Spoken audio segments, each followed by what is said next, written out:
ආයුබෝවන් හෙළසුව ටීවී සමග එකතු වෙලා ඉන්න ඔබ සැම ඉතාමත් ආදරයෙන් පිළිගන්නවා.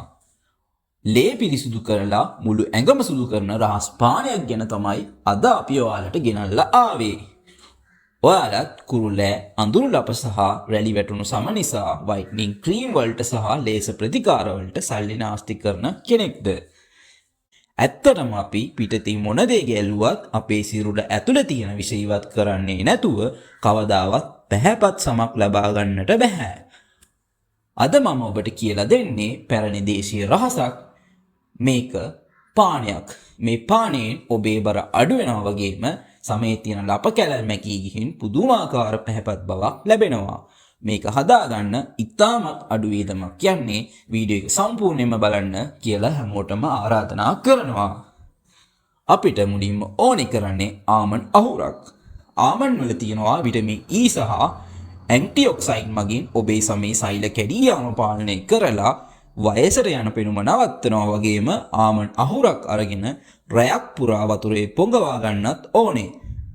ඊළඟ රහස් ද්‍රව්‍යය තමයි කසකසා. මෙය ආමන්ඩ් වලටත් වඩා වැඩියෙන් යකඩ සහ කැල්සියම් වලින් පිරලා තියෙනවා වගේම මේ දෙකේ මිශ්‍රණයේ ලේ අඩුකමට තියෙන හොඳම විසඳුමයි. ඒ වගේම දරුවන්ගේ උස යාමට සහ වයස්ගත අයගේ අස්ථි ශක්තිමත් කිරීමටත් මේක මහා උපකාරී වෙන දෙයක්. දැන් පොඟවාගත් ආමන්ඩ් සහ කසකසා සමාන ප්‍රමාණ වලින් ගෙන බ්ලෙන්ඩර් එකකට දාන්න ඕනේ. ඊළඟට මේට සුවඳට සහ ඇන්ටිඔක්සයිඩ් වලට එනසල් කරලක් සහ ආහාර ජීර්ණය පහසු කර බඩ පිපුම නැති කරන්න මාදුරු තේ හැඳි භාගයක් එකතු කරන්න ඕනේ. මේට වතුර හෝ කිරි ස්වල්පයක් එකතු කරලා හොඳින් බ්ලෙන්ඩ් කරන්න ඕනේ.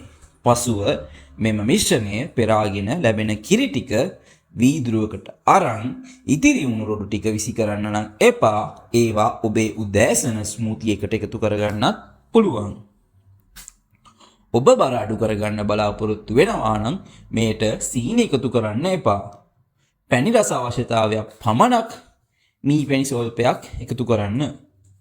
දිනකට වීදුරු 2ක් හෝ 3ක් පානය කිරීමෙන් පුදුම ප්‍රතිඵලයක් ලබා ගන්න පුළුවන්. කුරුලෑ සහ අඳුරු ලප තියෙන අය උදේ සහ සවස එක වීදුරුවක් බැගින් බොන්න දියවැඩියාව, තයිරොයිඩ් ගැටලු තියෙන අයටත් ගර්භණී මව්වරුන්ටත් මෙය ඉතාම ගුණදායකයි.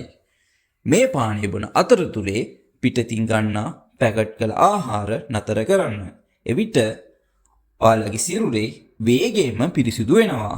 මේ වගේ වැදගත් සෞඛ්‍ය රහස් දැනගන්න අපේ channel එක අදම subscribe කරන්න, වීඩියෝ එකට like කරලා ඔයාලගේ යාළුවන්ටත් share කරන්න අමතක කරන්න එපා.